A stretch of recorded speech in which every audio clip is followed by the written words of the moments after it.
하이델베르그 요리문답 45번은 우리에게 이런 질문을 던지고 있어요. 뭐냐면 그리스도의 부활은 우리에게 어떤 유익을 줍니까? 그렇죠? 예. 분명히 예수가 나 때문에 죽었다라고 그러고 하나님이 그를 살리셨다고 했는데 그 죽고 다시 살아남 우리는 이제 보편적으로 그걸 부활이라고 이렇게 들었지 않습니까? 또 그렇게 인식을 하고 있거든요. 그러면 그 그리스도의 부활이 도대체 나와는 무슨 관계가 있는가? 나에게 어떤 유익이 있는가에 대하여서 살펴보겠는데 굉장히 정확하게 하이델베르그 요리문답에서 답을 주고 있어요. 첫 번째, 총 3가지가 있거든요, 유익이. 첫 번째가 뭐냐면 그리스도는 부활로서, 그러니까 그리스도의 그 부활로서, 그럼 그 부활이라는 얘기는 그리스도의 죽음이 선행되어지는 거죠. 그리스도의 죽음과 그리고 다시 살아남, 그걸 부활이라고 하니까 부활로서 죽음을 이기셨대요. 네, 죽음이라는 걸 이기셨대요. 그 죽음이 뭐죠? 죽음은 그 내가 살아있을 때 관계를 맺고 있었던 것들로부터의 관계 단절을 죽음이라 그래요. 그냥 목숨이 뚝 끊어지는 거를 죽음이라고 생각하지 마세요. 죽음은, 성경에서 말하는 죽음은 내가 살아있을 동안에 관계를 맺고 있었던 그 모든 것들로부터의 관계 단절을 죽음이라고 합니다. 근데 그 죽음을 이기셨대요. 그러면은 뭐겠어요? 그 관계가 끊어지지 않는다라는 얘기죠. 맞죠? 네. 죽음으로써 얻으신 의가 뭐냐면 옳고 그름에서 옳음을 의라고 하지 않았습니다. 의라는 것은 그렇게 관계가 계속 유지되어지고 있는 그 상태를 의라고 하는 거예요. 의의 우리로 참여하게 하십니다 라고 되어 있습니다. 말씀 한번 찾아보실까요? 로마서 4장.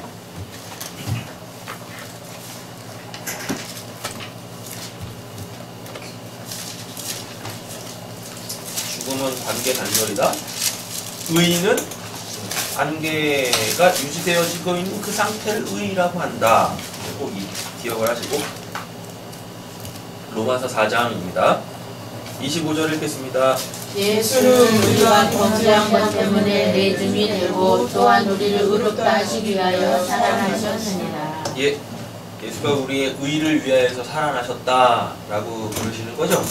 이 말을 이제 우리가 어떻게 읽어내야 되냐면, 하나님께서 죄 때문에 하나님과의 관계가 단절되어져 있는 우리를 당신의 자녀, 아들, 백성 삼으시기 위하여서 그렇게 예수를 죽여 부활하심으로 통하여서 그 하나님과 우리와의 그 의의 관계를 맺으셨다라고 이렇게 읽어내시면 되는 겁니다.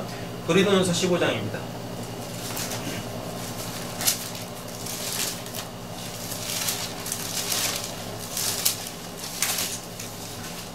고린도전서 15장을 소위 이제 부활장이라고 해요. 부활장. 근데 이제 이게 오늘 본문하고는 좀 상관없지만 고린도전서 12장부터 시작하는 게 뭐죠?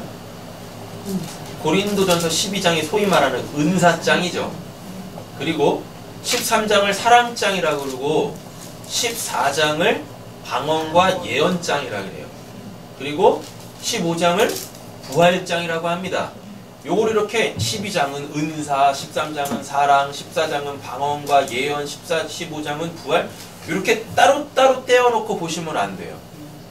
12장부터 시작되어지는 그 하나님의 은사의 결론이 뭐냐면 부활이란 거예요. 그러니까 그냥 뭐 은사가 몇 개 나오죠? 9개 나오는가? 예, 그죠? 12장에, 고린도서 12장에 은사가 한 9개 정도 나와요. 근데 그런 것들을 부활하고 전혀, 그죠? 그 부활하고 전혀, 이렇게, 관계 없는 그냥 어떠한 것으로 그냥 이렇게 보니까, 교회가 이상해지는 거예요. 교회 자체가. 그래서 그 소위 말하는 은사 받은 사람들이 교회에서 마치 영웅시 되어지고 특별히 영적인 사람인 양 이렇게 대우를 받게 되어지고 뭘 의미하는지도 모르니까 그렇게 교회에서 차사가 생겨버리는 거예요. 그 교회는 죽은 교회입니다. 거기가 곧 마귀의 세상입니다. 하나님께서 왜 고린도전서 12장부터 이렇게 15장까지 쭉 뭔가를 이야기하고 있냐면 결국은 부활이 뭔지 알아? 그거 설명하시려고 하는 거예요. 부활이 뭔지 알아? 부활이? 오늘 우리가 이제 그걸 해결하려고 하는 거죠. 자, 16절부터 18절까지 읽어보시겠습니다. 만일 죽은 자가 다시 살아난 일이 없으면 그리스도도 다시 살아나신 일이 없을 것이요 그리스도께서 다시 살아나신 일이 없으면 너희의 믿음도 헛되고 너희가 여전히 죄 가운데 있을 것이요 또한 그리스도 안에서 잠자는 자도 망하였으니. 예. 자, 아까 찬양하면서 그런 이야기 했었었죠. 여러분, 우리는 믿음을 지켜야 돼요. 믿음을 지킨다라는 건, 네, 난 죽을 때까지 하나님 믿을 거예요. 이런 거 얘기하는 거 아니라고 했었어요. 하나님께서 우리에게 주신 그 믿음의 내용을 갖는 거예요. 그게 믿음을 지킨다라고 하는 겁니다. 뭐 이렇게 예수님의 그 뭐 얼굴 어떻게 생긴지도 모르는데 하여튼 뭐 예수님의 이 그림 이렇게 딱 이렇게 놓고서 아니면 또 십자가 딱 놓고서 밟고 지나가. 그럼 내가 살려줄게. 거기다 침에 한 번 뱉어봐. 그럼 내가 살려줄게. 예수 안 믿는다고 한 번만 이야기해봐. 그럼 내가 살려줄게. 어줍지 않은 사람들이 그냥 뭐 믿음 지키겠다고 그냥 차라리 날 죽여라. 이게 자살하는 거 뭐가 달라요? 있잖아요. 그 십자가에 침 뱉는다고 뭐 우리의 구원이 뭐 무효화 되는 겁니까? 내가 예수 안 믿겠습니다. 그러면 우리의 구원이 무효화 되는 거예요? 우리의 구원의 근거가 나한테 있는 겁니까? 그런 사람들 되게 멋있어 보이죠? 이야, 끝까지 믿음을 지켰어. 지옥 같답니다. 뭘 믿는지도 몰라가지고. 여기서 나오잖아요. 오늘 믿음의 내용이. 우리가 지켜야 될 게 뭔지. 17절, 그리스도께서 다시 살아나는 일이 없으면 뭐라 그러죠? 너희의 믿음도 헛되고 라고 되어 있지 않습니까? 그리고 너희가 여전히 어디 가운데 있대요? 죄 가운데 있대. 죄가 뭐니까요? 하나님과의 관계 단절. 그래서 죄의 삭은 사망이다 라고 하는 거예요. 되셨죠? 그래서 예수 그리스도의 부활이 우리에게 주는 유익 첫 번째는 우리를 의의 그 관계로 들어가게 하셨다라는 거죠. 그 예수 그리스도의 하나님과의 의의 관계에 우리를 이렇게 참여시켜 주셨다라는 얘기예요. 왜요? 우리 이미 알고 있잖아요. 십자가에서 우리의 뭘 없앴으니까? 죄를 이렇게 당신의 생명으로 덮었으니까, 예수의 피로 우리를 깨끗이 씻어 주셨으니까. 그래서 우리가 이제 그 의라는 것에 참여하게 되어진 거죠. 두 번째입니다. 그의 능력으로 말미암아 우리도 이제 새로운 생명으로 다시 살아났습니다. 라고 되어 있네요. 한 말씀만 찾겠습니다. 로마서 6장 4절.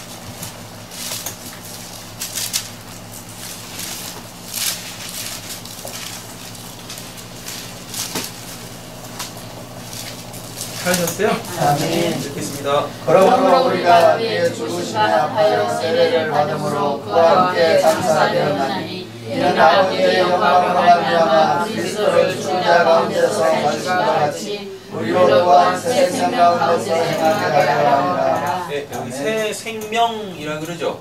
새 생명 가운데 행하게 하려 함이라 라고 했을 때 이 생명을 어떻게 이해하셔야 되냐면 살다로 바꾸시면 돼요.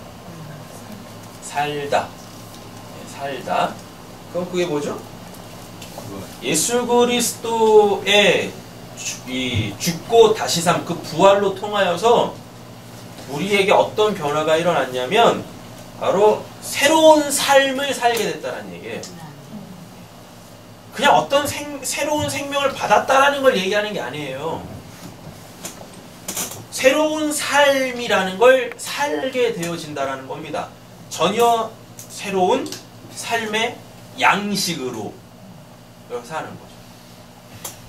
마귀의 세상 속에서 살다가 하나님의 나라로 이렇게 이주해가지고 그 나라의 원리대로 살게 되어졌다를 이야기하는 거예요.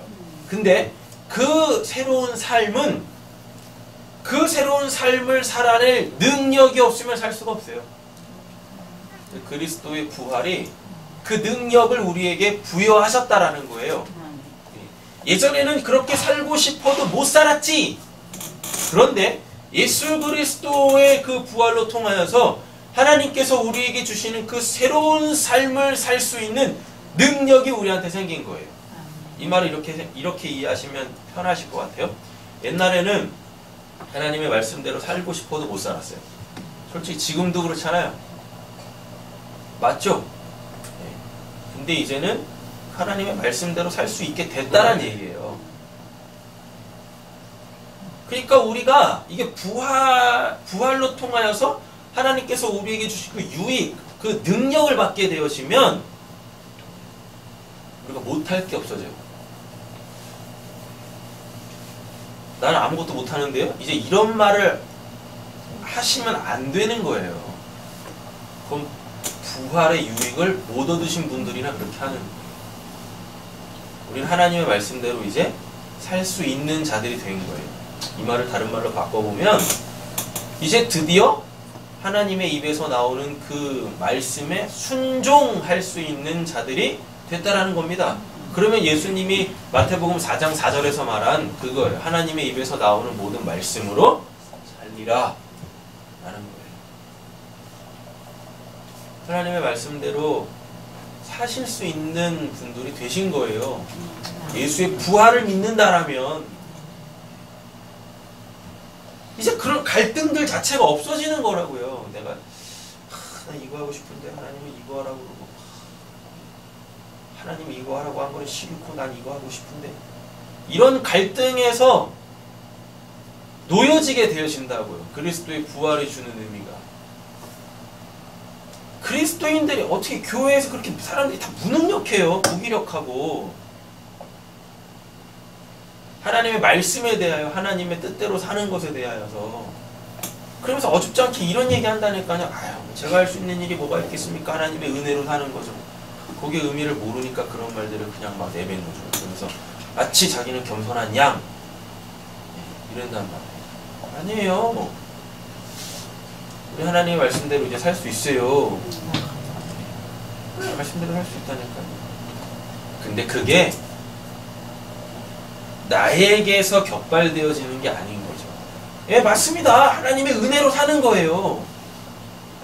그러니까 우리는 내가 하려고 하는 것에 대하여서는 이제 무능력한 자가 됐죠. 그러나 우리 안에 이제 뭐가 있어요? 그리스도의 부활로 말미암아 그 능력이 있다니까요.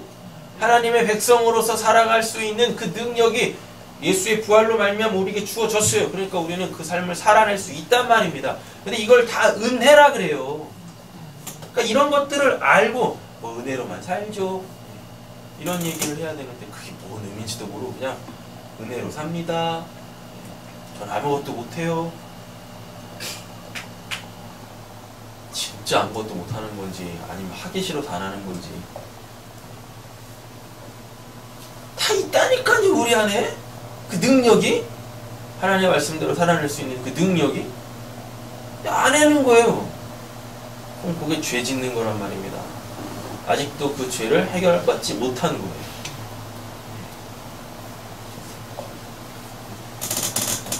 똥인지 된장인지는 구별하실 수 있으신 거잖아요. 그죠? 뭐 용기에 담겨져 있으면 된장입니까? 아니면 이렇게 뭐 메주 모양으로 이렇게 있으면 네모나게 벽돌 모양처럼 있으면 된장이라고 알아보고 계시는 거예요? 아니 그 된장 딱 풀어놓고 똥도 딱 풀어놓으면 그거 분별 못하세요? 아시잖아요. 분별해서 이제 그 된장 먹으면 되는 거잖아요. 근데 그 된장을 안 먹네.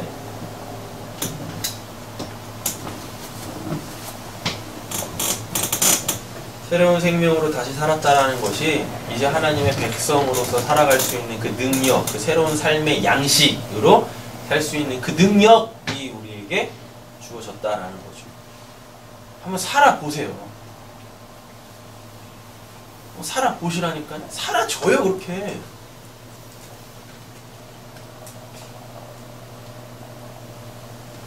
세 번째입니다. 그리스도의 부활은 우리의 영광스러운 부활에 대한 확실한 보증입니다. 부활에 대한 개념이 두 가지가 있어요. 묵시 속 부활이 있고 역사 속 부활이 있어요. 이걸 잘 이해를 하셔야 되는데, 묵시에서의 부활은 우리의 거듭난 자체를 부활이라는 거예요. 내가 이렇게 육신적으로 살아있는 동안에 복음을 듣고 저 하늘의 존재로 다시 태어나는 것을 묵시의 부활이라 그래요. 그리고 역사의 부활은 실제적인 역사 속에서의 나의 목숨이 끊어지는 것, 육신적 죽음. 예. 그리고 그 고린도서 15장에서 말하는 그 신령한 몸을 다시 입는 것, 그걸 이제 역사의 부활이라 그러죠. 부활도 두 가지가 있단 말이죠. 그걸 잘 이해를 하셔야 한다라는 것입니다. 잘 한번 생각해 보세요. 그런데 역사의 부활은 묵시의 부활이 되지 않으면 안 돼요. 그걸 못 합니다.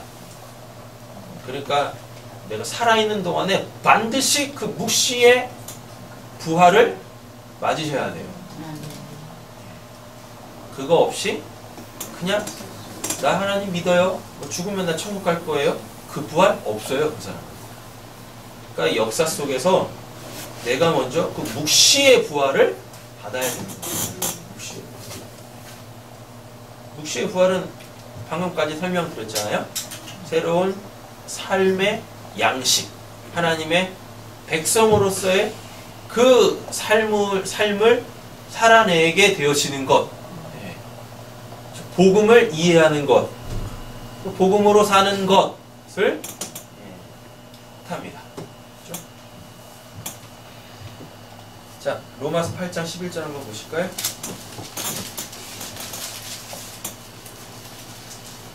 찾으셨나요? 아멘. 읽겠습니다.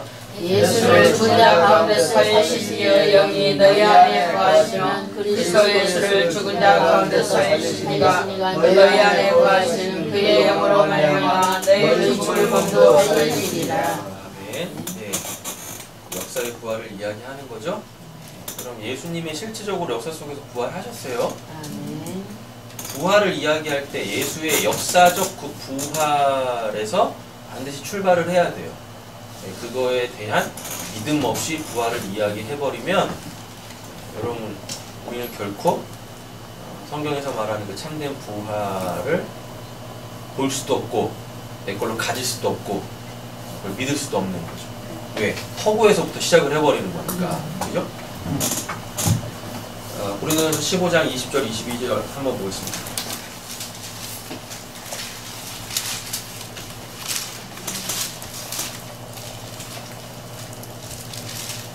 읽겠습니다. 내가 갈 때 너희는 늙어.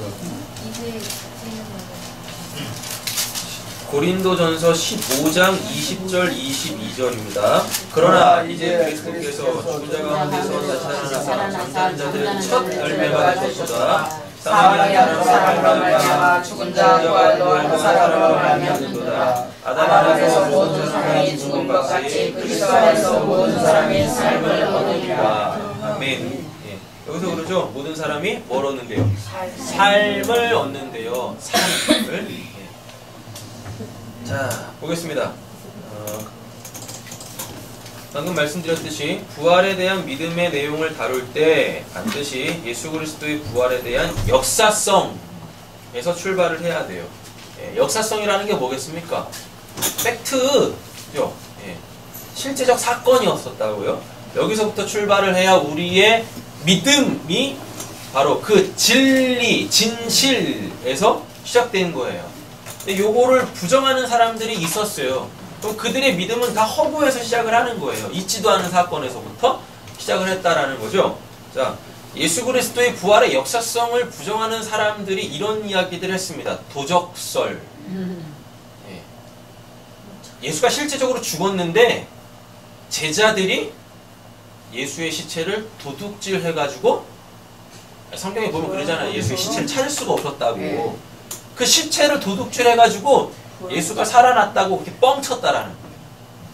도적설이라는 게 있었습니다. 그래서 기독교를 신화화 만들어버린 거예요. 뻥입니다, 그거. 또 기절설이 있어요. 기절설. 십자가에서 예수가 실제적으로 죽은 게 아니라 기절했다. 너무 고통스러워서 기절했다가 다시 살아난 게 아니라 깨어난 거죠. 뻥입니다. 피를 다 흘렸잖아요. 그러니까 우리는 그렇게 믿는데 이게 이해가 안 되는 거죠. 죽었던 사람이 살아나는 게 물리학적으로 자연학적으로 가능하지 않잖아요. 맞죠? 예. 그래가지고 이렇게 구태연연하게 핑계를 댄 거예요. 기절설. 예수가 십자가에서 죽은 것까지는, 예수가 십자가에 매달린 것까지는 인정한다라는 거예요. 그것까지는 역사적 사실이다라는데 어떻게 죽은 사람이 살아나냐. 게다가 또 이런 것도 있어요. 예수가 하나님인데 어떻게 죽어요? 어떻게 신이 죽어요? 이러니까 애써 변호하는 거예요. 하나님은 우리의 변호를 필요로 하시는 분이 아니세요. 필요로 하시는 분이 아니시라니까요. 애써 막 하나님을 막 변호해. 그래서 생긴 게 기절설이에요. 기절설. 또 한 가지가 있어요. 뭐냐면 환상설. 환상설. 제자들이 예수의 십자가의 부활을 환상으로 가졌다라는 이런 말도 안 되는 뻥 논리가 있었어요. 웃기죠. 근데 사람들이 거기 넘어간다니까요. 넘어갈 수도 있겠네. 사람 넘어가요. 그걸 믿어요. 그래서 부활을 이상한 데서부터 시작하는 거예요.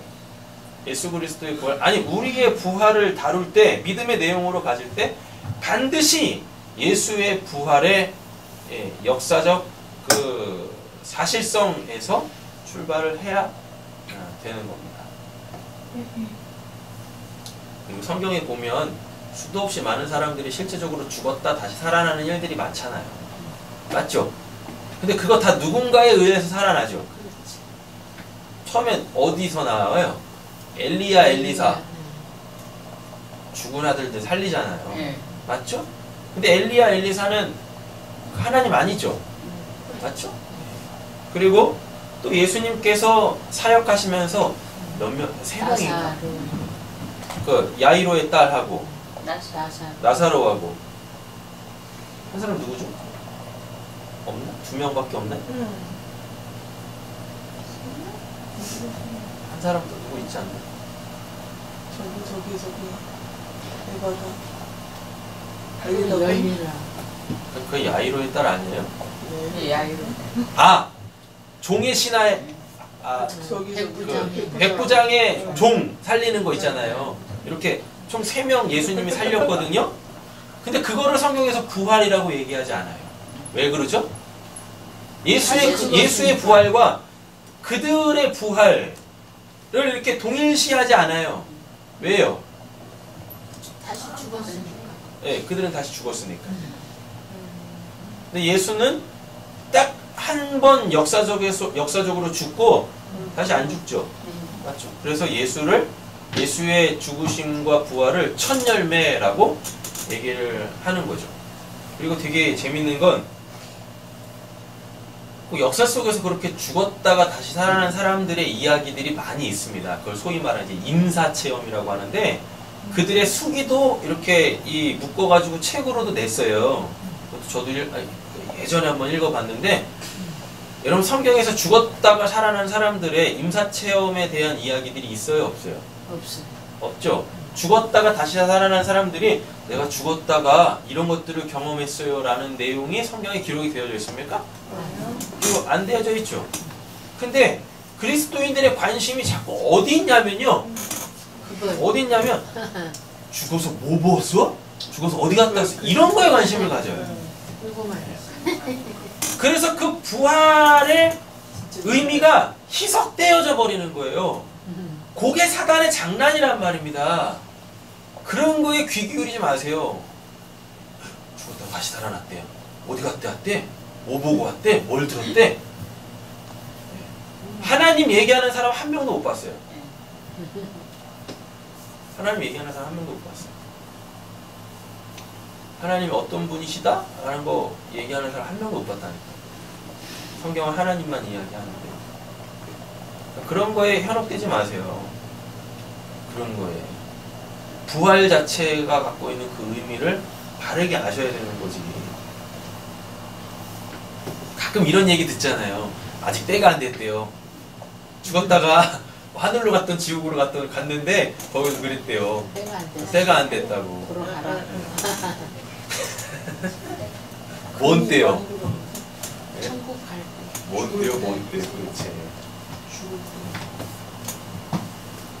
믿음이 안 돼. 자, 부활이란 죽은 자가 다시 살아나는 것을 의미하지 않아요. 네. 제발 좀 죽은 자가 다시 살아나는 걸 부활로 인식하지 마세요. 부활은 죽은 자가 다시 살아나는 걸 이야기하는 게 아닙니다. 자, 보세요. 부활이란 단어가 성경에서 총 3번 등장해요. 신약에서 총 3번 등장을 하는데 첫 번째가 이렇게 2번은 딱 한 번씩밖에 사용을 안 해요. 부활이라는 단어가 총 3개 있어요. 첫 번째 엑사나스타시스라는 단어가 있는데 이게 빌립보서 3장 11절에서 딱 한 번 사용하는 단어입니다. 어떻게 해서든지 죽은 자 가운데서 부활에 이르려 하노니 라고 할 때 딱 한 번 사용되어지는데 여기서 죽은 자 가운데서 부활에 이르려 한다라고 했을 때 이 부활이 엑사나스타시스인데 이게 뭐냐면 에크, 아니스테미라는 단어가 딱 붙은 거예요. 근데 이 아니스타미가 아나히스테미예요. 그럼 이게 뭐냐면 아니스테미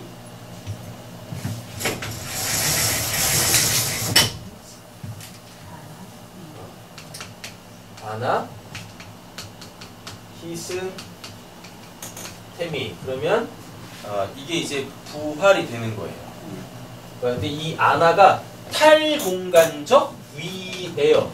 그럼 이게 하늘이에요. 죽어서 뭐 가는 천국 그런 거 있잖아요. 그거. 그럼 요거가 이제 우리는 묵시라고 이해를 하고 있는 거지 않습니까? 이제 영혼의 세계.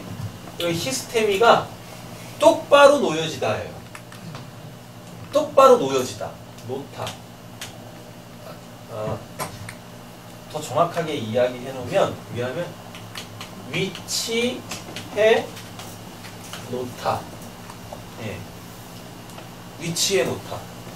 그럼 요 단어가 어디에 사용되어지는 거였냐면 성막에 보면 번제단, 물두멍,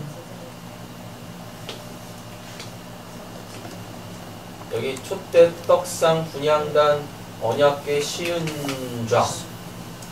시은좌라, 시은소라고나 시은좌라. 이렇게 있어야 될 곳에 똑바로 놓을 때 그걸 히스테미라고 하는 거예요.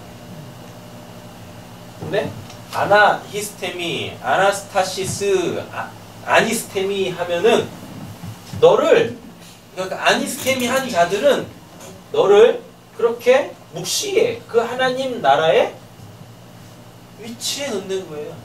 죽었다 살아나는 걸 얘기하는 게 아니라니까요. 하늘의 존재가 되는 걸 묵시에 참된 존재가 되는 걸 아니스테미라 그래요. 그런데 어떻게 해서든지 죽은 자 가운데서 부활에 이르려 하노니 라고 해서 사용할 때 엑사나스타시스라고 하는데 그럼 여기에 요 단어하고 여기다가 이제 에크라는 단어를 딱 붙이는 거예요. 전치사를. 그러면은 엑사나시스타시스가 이렇게 되는 거예요. 그러면 이게 이 에크가 어디로 붙어예요. 어디로 붙어. 그럼 뭐냐면 앞에 뭐가 붙어요? 죽은 자들 나오잖아요. 어떻게 해서든지 죽은 자 가운데서라고 하니까 이 죽음으로부터가 되는 거죠. 그 죽음으로부터 아나히스테미 또 위의 존재가 되게 하려고 라고 할 때 딱 한 번 쓰이는 단어고 두 번째가 마태복음 27장 53절에서 딱 한 번 쓰여요. 또 뭐냐면 에게르시스예요.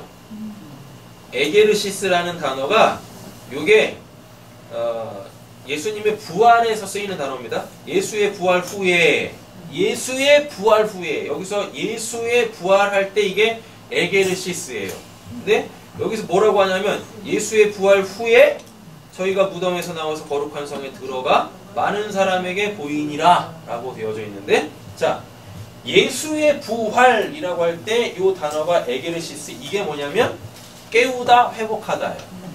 깨우다, 잠자고 있는 자를 깨우다, 또는 병든 자를 고치다, 회복하다. 그리고 생명 없는 자들에게 그 생명이 부어지는 걸 회복이라고 하는 거예요. 그럼 이렇게 되는 거겠죠. 예수의 깨어남, 예수의 회복 후에. 되셨죠? 뭐라 그래요? 무덤에서 나와 거룩한 성에 들어가 많은 사람들에게 보이니라. 실제적으로 예수가 죽기 전 죽은 사람들, 무덤에 갇힌 사람들이 많이 있었어요. 그건 실제로 죽었죠? 예. 맞죠? 실제로 죽었는데, 자, 잘 이해하세요. 예수가 부활했어요. 근데 예수의 부활은 원래는 에게르시스가 아니에요. 아니. 그죠? 예수의 부활은 에게르시스가 아니에요. 예수의 부활은 아나스타시스예요. 아나스타시스라니까요. 예수의 부활이. 되셨죠? 근데 왜 마태복음 27장에서는 예수의 아나스타시스라고 얘기하지 않고 예수의 에게르시스라고 하냐면, 우리가 맞을 그 부활 있죠? 그게 에게르시스라는 겁니다. 우리가 육신적으로 죽는 게 그게 진짜 죽는 게 아니에요. 그냥 뭐예요? 잠들다예요. 또는 우리의 육신적 죽음이라는 것이 하나님의 생명이 더 이상 공급되지 않는 상태라는 거예요. 근데 예수가 아나스타시스 하니까 우리에게 에게르시스가 된다라는 뜻입니다. 근데 이 에게르시스라는 단어가 히브리어에서의 쿰이에요. 쿰. 달리다 쿰, 소녀야 일어나라 할 때 그거예요. 근데 그때 당시에 그 여자애 분명히 죽었죠. 근데 예수가 뭐라 그래요? 얘 죽은 거 아니야? 잠든 거야. 그러니까 거기서 일어나. 근데 그걸 지금 예수의 부활 후에 라고 했을 때 여기다 쓰고 있는 거예요. 예수 실제적으로 죽었어요. 예수 잠자는 거 아니에요. 그런데 왜 에게르시스라는 단어를 쓰냐면, 우리 예수가 아나스타시스 하니까 무덤에서 잠자고 있던 자들이 에게르시스 했다라는 걸 보여주는 거예요. 이해되신 거죠? 네. 네. 그래서 아까 찬양에서 꿈 이런 얘기한 겁니다. 우리 다 꿈꾸는 거예요. 그 꿈에서 빨리 깨는 겁니다. 이게 이게 기독교 신앙이에요. 교회에서 그냥 되도 않는 꿈 막 이야기해 주는 게 아니야. 너 잘 될 거야, 뭐 할 거야, 기도해, 뭐 해. 너 잘 될 거야. 뭐가 잘 되는 건데요? 성공할 거야, 출세할 거야. 뭐가 성공이고 뭐가 출세냐고요.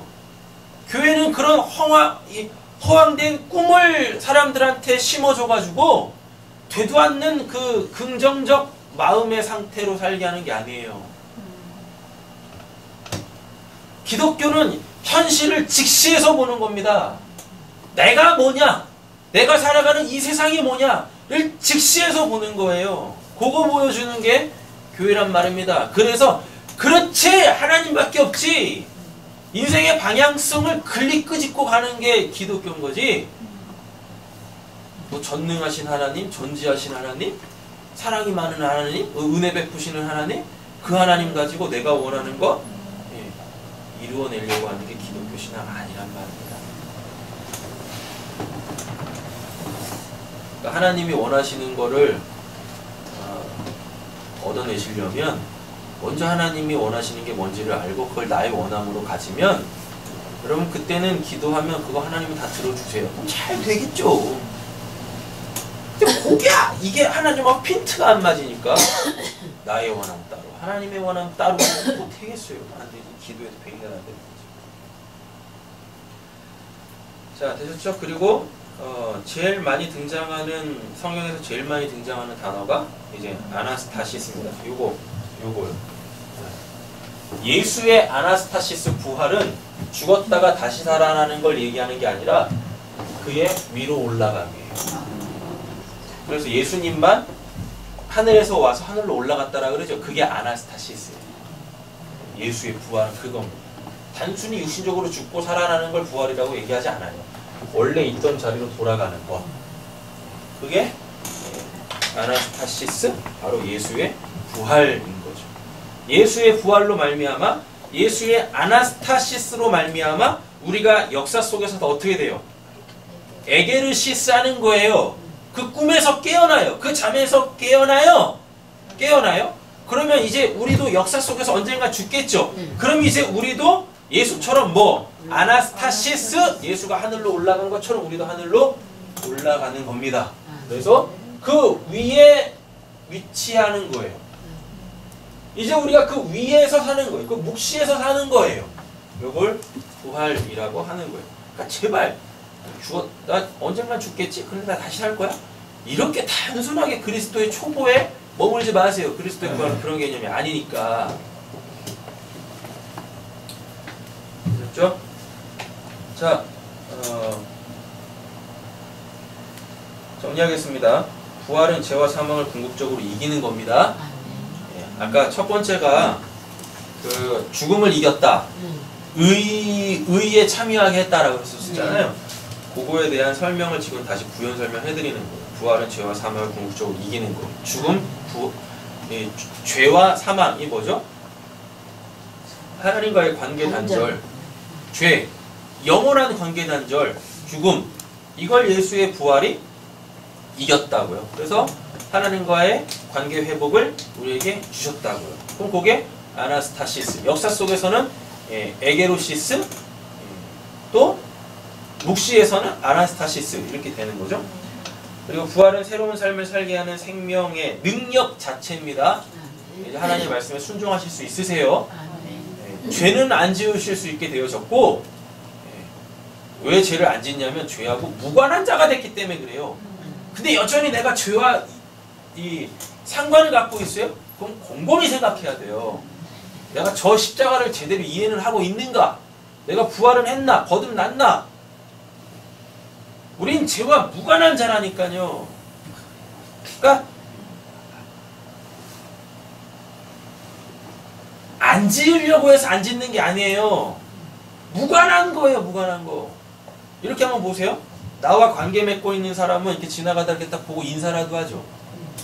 그냥 나하고 전혀 관계없는 사람은 아무리 많이 내 옆으로 지나가도 인사도 안 하고 쳐다도 안 보죠. 죄가 우리한테 지금 그런 거라고요. 저 십자가를 알고 부활을 알았다면 그냥 죄가 나에게 돌진을 하는데 그렇게 알아서 피해가 이렇게 내가 이렇게 안 피해도 된다니까요. 저절로 피해가는 거예요 이렇게. 근데 죄가 이렇게 막 나에게 막 돌진해. 뭐야, 나 저 죄 지면 안 되는데 막 긴장해. 아직 아닌 거예요. 아직 아닌 거야. 부활은 수치스러운 몸을 벗고 선악과 따먹고 제일 먼저 그 아담, 우리에게 일어난 변화가 있죠. 뭐예요? 하나님이 만들어주신 이 몸을 스스로가 수치스럽게 생각해서 가리고 하나님에게 숨는 거예요. 예수의 부활이라는 것은, 우리의 부활이라는 것은 이제 이 수치스러운 몸을 벗는 거예요. 벗고 신령한 몸, 그 성령 충만한 몸을 입는 겁니다. 그러니까 이제 이렇게 예수의 부활을 역사 속에서 맞은 사람들은 여기 치장하는데 시간과 노력과 에너지와 재화를 쓰지 않겠죠. 그렇잖아요. 그렇죠. 그렇다고 그지처럼 살라라는 거 아닙니다. 하나님의 공주, 하나님의 왕자답게 그렇게 사세요. 네. 예전에 뭐 5,000원짜리 입었으면 이제는 10,000원짜리 입으셔도 됩니다. 근데 그걸로 나의 가치를 높이려고 하지 마시라고요.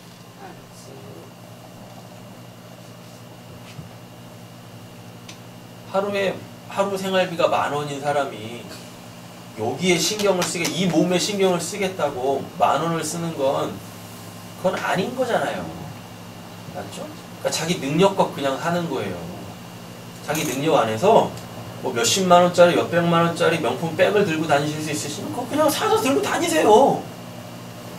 그거 이렇게 옆에 딱 끼고 니 늙지? 난 있다 이러지 마시고. 전 진짜 우리 세상교회 성도님들께서요 뭐 루이비통 뭐 이런 거 가지고 장 보러 다니셨으면 좋겠어요. 네. 루이비통 이렇게 옆에 들고 또 장바구니 드는 게 아니라 그냥 루이비통 하나 딱 들고 이마트 백화점 다녀요. 백화점. 예? 상품권 말고 현금 쫙쫙 긁으면서 예? 돈 뭉치 막 이렇게 들고 다니면서 막 다 내놔 내 거. 그러셨으면 좋겠다니까요. 차도 좋은 거 타고 다니시고 회장님 차 있잖아요. 그거 뭐 뒷좌석에 이렇게 막 마치 뭐 안락의자처럼 이렇게 생기고 막 이렇게 뭐 다리도 올라가고 뒷문 딱 열면 자리가 이렇게 뒷좌석 자체가 이렇게 뒤로 쫙 물러나면서 쫙 내려앉아가지고 앉기도 편하게 딱 앉으면 이렇게 쫙 올라가가지고 앞에 그냥 AV 시스템 딱 이렇게 있고 그냥 뭐 극장 갈 필요도 없고 그런 거. 이 양에 사실 거 그렇게 사세요. 근데 그게 안 되면 왜 얘기했어? 그게 안 되면 걸어 다니시면 되고 이마트로 오고 크게 박혀있는 장바구니 들고 다니시면서 이렇게 장 보러 다니시면 되고 그것 때문에 그냥 내 인생이 그렇지 이러지 마시라고요. 알았어요. 루이비통 들고서 그 백화점 다니는 거나 이마트 그 쇼핑백 들고 이마트에서 장 보는 거하고 뭐가 다른 겁니까? 뭐가 다른 거냐고요? 네? 뭐가 달라요? 장소가 달라요? 거기 무너진답니다. 거기 무너진대요. 예. 뭐가 다른 거냐고. 그 세계 속에서 빠져나오세요. 벌써 빠져나오시라. 뭐 5,000원짜리 그냥 뭐 몸빼 바지 입고 다니는 거나 뭐 몇십만 원짜리 뭐 유명한 거 뭐 그런 바지 입고 다니는 거 뭐가 달라요?